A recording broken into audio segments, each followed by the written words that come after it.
All of the bad guys come running up to take their turns at the new Ranger. Poisandra and Curio are defeated by him summoning the duck squid hammer. Wank.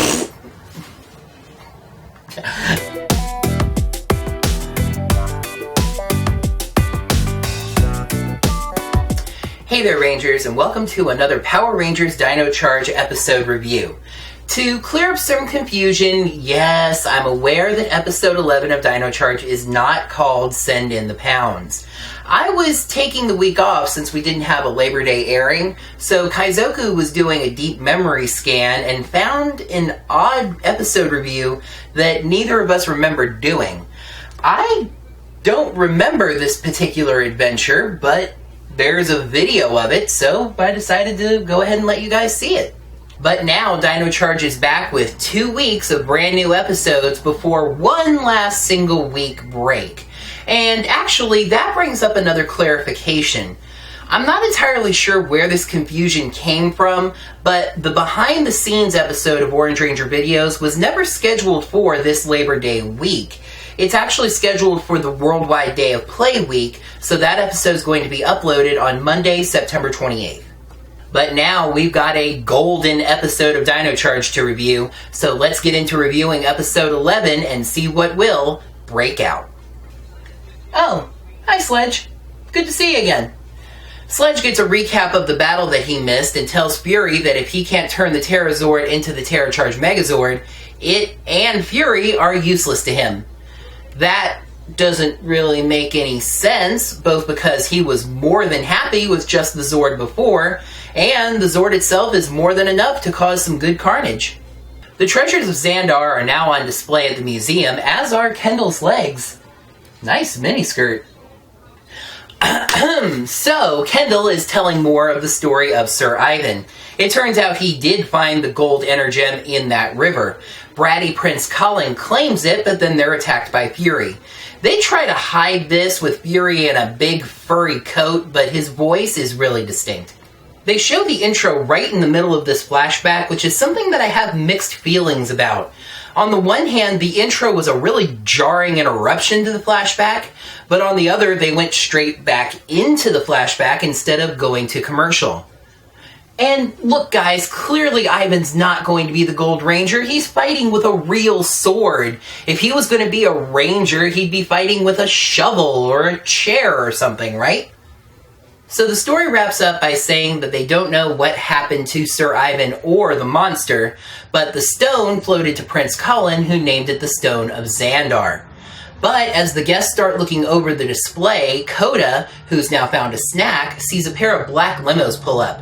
The men in black enter the museum and start clearing out the treasures.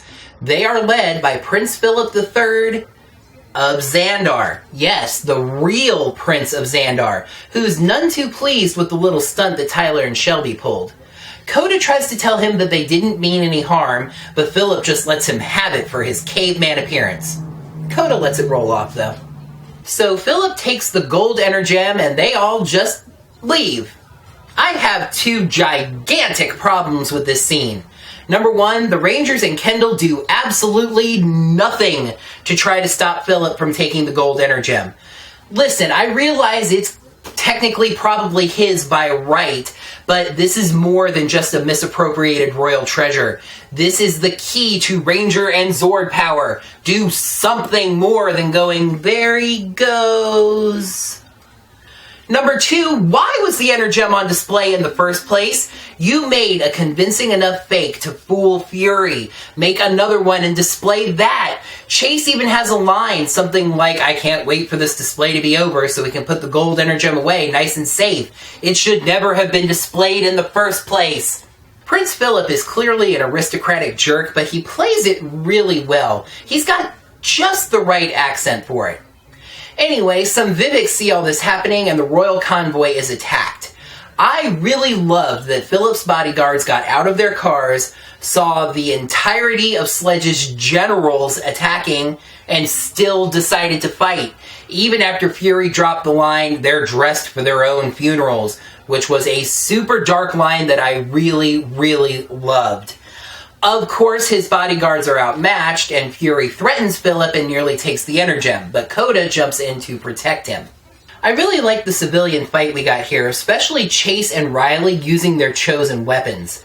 Coda proves that he is a Ranger by deflecting one of Fury's blasts with a hubcap, though it does blast him and Philip down a nearby hill. Philip has been humbled by Coda defending him and wants to know why when he's been such a jerk. Coda has apparently been reading Anne Frank and tells Philip that everyone, even a mean prince, has good inside them. Fury pushes a giant boulder that he found somewhere, which knocks the two down and knocks the gold energem away from Philip, and Fury finally claims it. He tells Philip what we all already knew, that he was the monster that attacked Sir Ivan and Prince Colin 800 years ago. He tells Philip, that prince survived, but you'll be destroyed. Geez, Fury is in a bad mood today. The other Rangers arrive and drive Fury off, but he's got the gold energem. Kendall tells the Rangers that if he installs the energem into the Terra Zord, he'll have unlimited power. Yeah, just how the other Rangers installed their energems into their Zords and... Wait.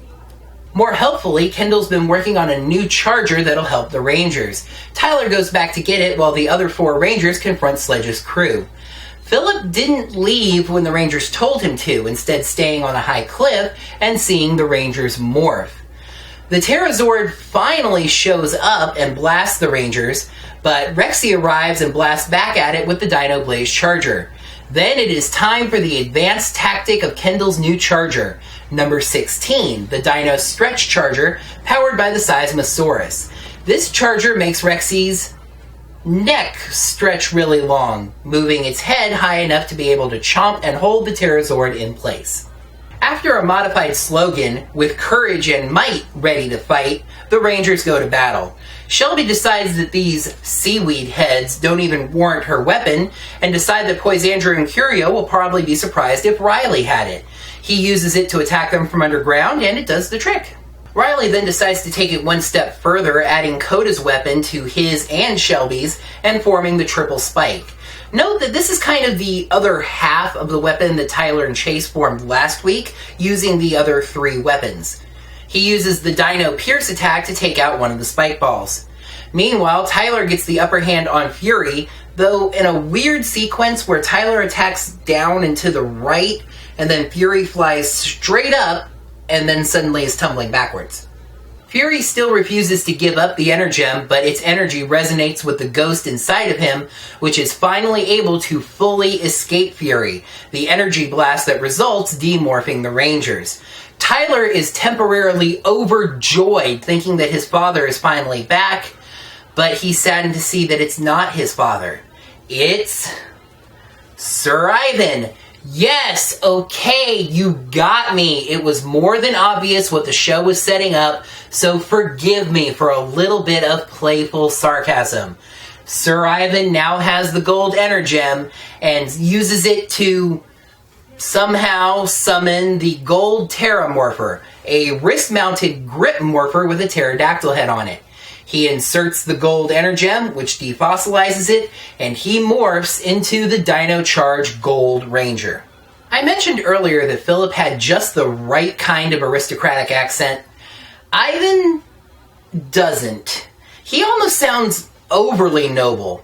Actually, a lot like his Sentai counterpart. He does have some nice old-school fight banter, though. His suit looks a little different than the other Rangers, and it has some small wings on the back. They look a little goofy when they're small, but they can grow larger and allow him to fly. His morpher also serves as a blaster. All the bad guys come running up to take their turns at the new Ranger. He fights off Poisandra and Curio by summoning the Terra Sabre and loading it with the gold energem. Interestingly, by the way, the morpher voice says gold energem engage, which is I think the first time we've heard the tech acknowledge the term energem, and then zapping them with lightning.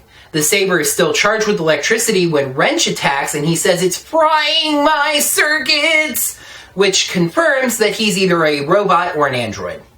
The entire Xandar storyline stuff comes to a head right here as Ivan defeats one of the spike balls. He uses the lightning final strike to zap it, and it forms in large letters, Xandar Thunder. I try to avoid mentioning the Sentai a lot, but this shot does come directly from Kyoryuger.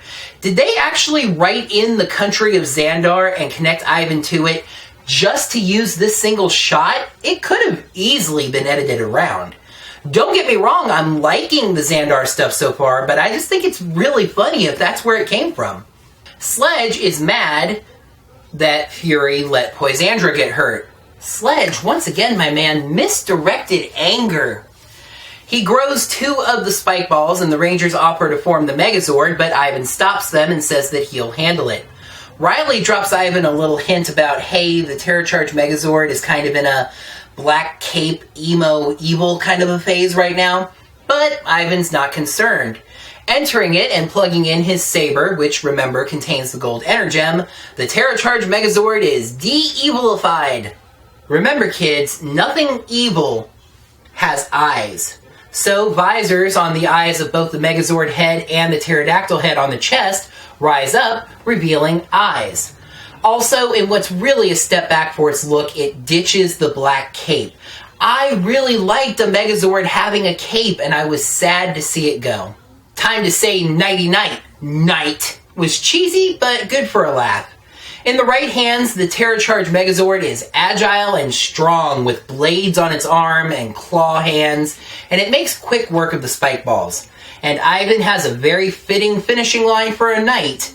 Monster vanquished. The Rangers welcome Ivan to the 21st century and explain the whole, there are 10 energems, that's one of them, we need 4 more now kind of a deal. Ivan somehow recognizes the royal blood of Xandar regardless of the body that it's flowing through and kneels to Philip, offering him the gold energem. But Philip realizes that he's going to need it to be the Gold Ranger, so he returns it to him.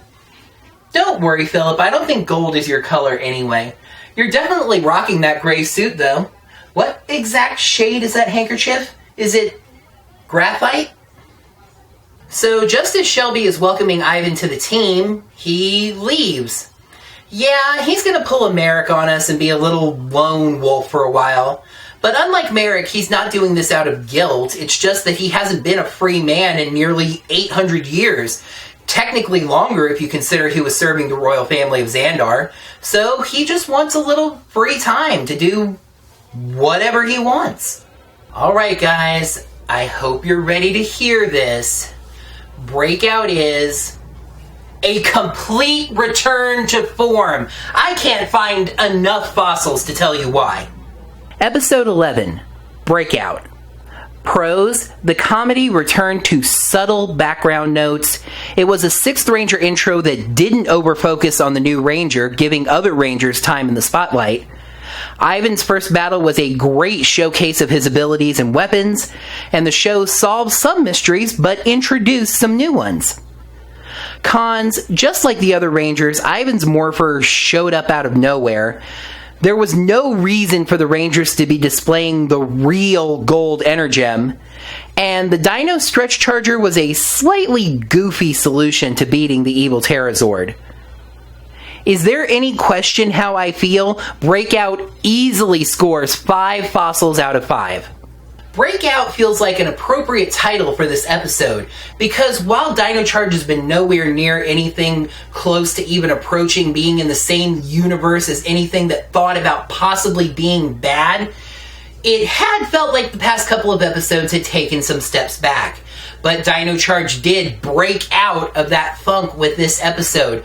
The writing was sharp, the action and comedy was perfectly balanced. And it was amazing to me that they managed to write a 6th Ranger intro episode where the other Rangers got so much focus and fighting time, and they gave the Gold Ranger his appropriate solo spotlight. I was tempted to exceed 5 for this episode. But then I took a step back and remembered that I gave Let Sleeping Zords Lie a bonus for being progressive.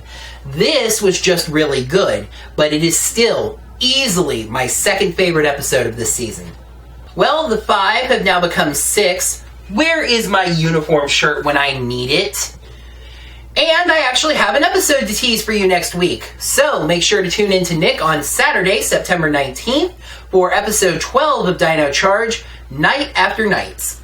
The Rangers must demonstrate their value to persuade their latest ally, the Gold Ranger, but find they do not have the willpower to do so when one of Sledge's monsters steals their courage.